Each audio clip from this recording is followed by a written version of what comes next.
Hey, what's up? So today we're going to be talking about using resistance bands for isometric exercise. Now, in general, resistance bands are a good piece of workout equipment to have, largely because they are so portable and flexible in their use.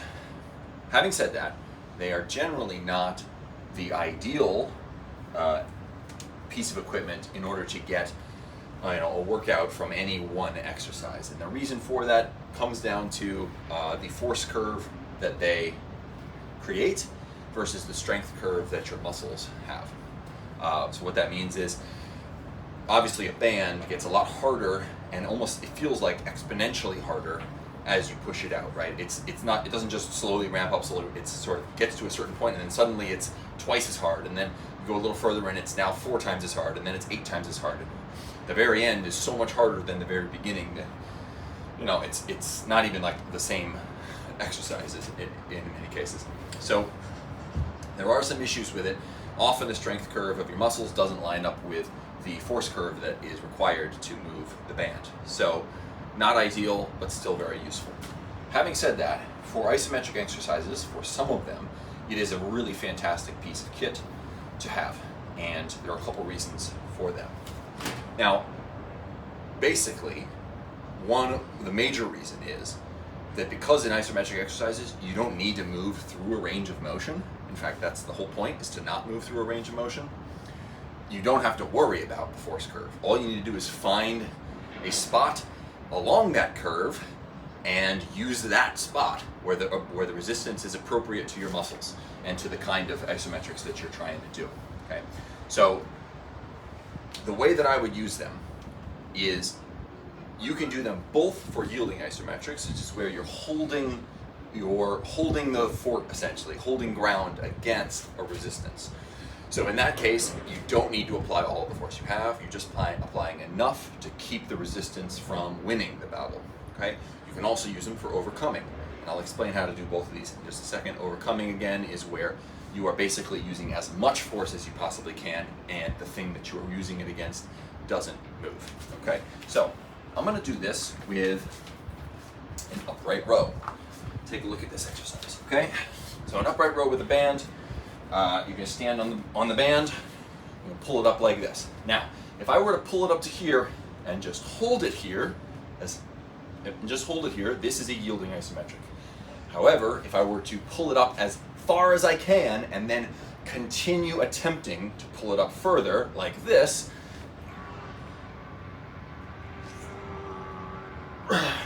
that's an overcoming isometric. All right, they create different adaptations, but they both develop strength and muscle. Now, the best thing about the band, in my opinion, you can do both of those, but you can also mix them and do what's called a yo-yo isometric. At least that's what I'm calling it, and that is where you switch from yielding to overcoming to yielding to overcoming. My daughter's trying to get out on the porch. Hey honey, stay in there please. I'll be back in a minute. Stay in there. I'll come in soon. Okay? So, this is what that might look like. I'm going to pull up on it and I'm going to hold it in position for about 10 seconds. Then I'm going to try to do overcoming and pull as hard as I can for another 10 seconds. Switch back to yielding, switch back to overcoming, back and forth like that, until I'm just totally knackered.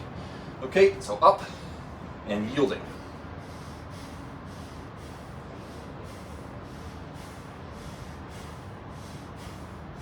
Overcoming.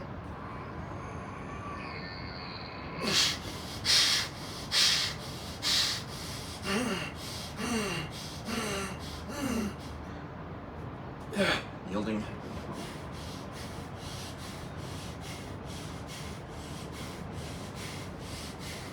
Overcoming.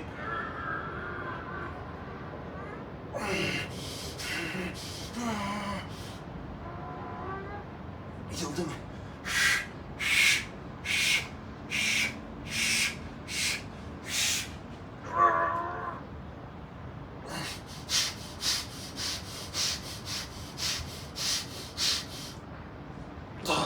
Overcoming.